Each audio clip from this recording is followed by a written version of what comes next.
হ্যাঁ, আমি সেদিন ভয় পেয়েছিলাম। আমি দেখছি আমি একটা খালের পাড়ে, আমার সঙ্গে ছেলে আছে। ছেলে আমায় বলছে, বাবা তুমি সব কিছু দিয়ে ডেভেলপ করতে পারো? আমি বলছি, হ্যাঁ রে, এ তো টেলার মাত্র। এমন সময় বাপ বেটা দুজনে হেঁটে যাচ্ছি, যেতে যেতে হঠাৎ দেখি আমাকে 10-12 জন গুন্ডা মস্তান এসে ঘিরে ফেলেছে। হাতে সবার শর্ট,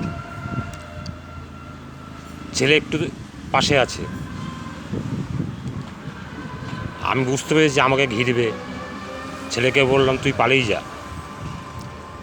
যা, কেন তুই যদি আমার মৃত্যু দেখিস তোকেও মেরে ফেলবে, তুই পালিয়ে যা। ও বলছে না। আমি বললাম, হ্যাঁ তুই চলে যা। ও চলে গেল। এবার আমি তো মরবই।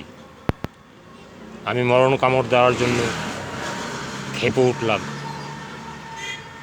খেপে ওঠার পরে আমার ঘুম ভেঙে গেল।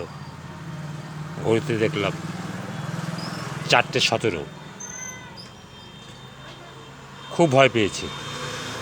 এসে গঙ্গাকে বললাম, জলকে বললাম, আমার দুঃখ হলে আমি দুঃখের কথা জলকে বলি, ভয় পেলে কষ্ট হলে বলি।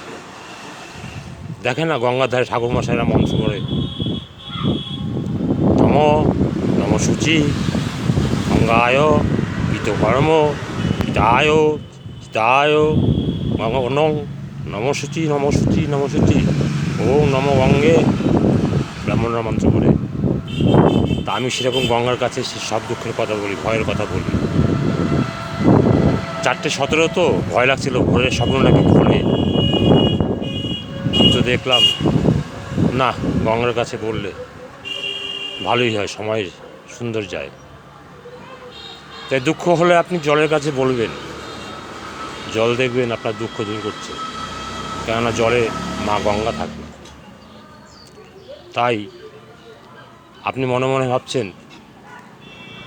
যে জল ভয় পেলে জলের কাছে বলতে, হ্যাঁ বলে দেখবেন, পরীক্ষিত সত্য। আমি তো করেছি। আমি কখনোই বিপদ দেখলে, ভয় দেখলে, চিন্তা ভাবনা বেশি হলে আমি জলের কাছে এসে বসি, এক মনে জলের দিকে তাকিয়ে থাকি, জলের শোভা দেখি, সুন্দর লাগে। আমি খুব ভালো লাগে, মনটা পবিত্র হয়ে যায়। তা আপনি চেষ্টা করবেন সেইভাবে চলতে। এটা মেনে দেখুন, ভালো থাকবেন, ভালো লাগবে।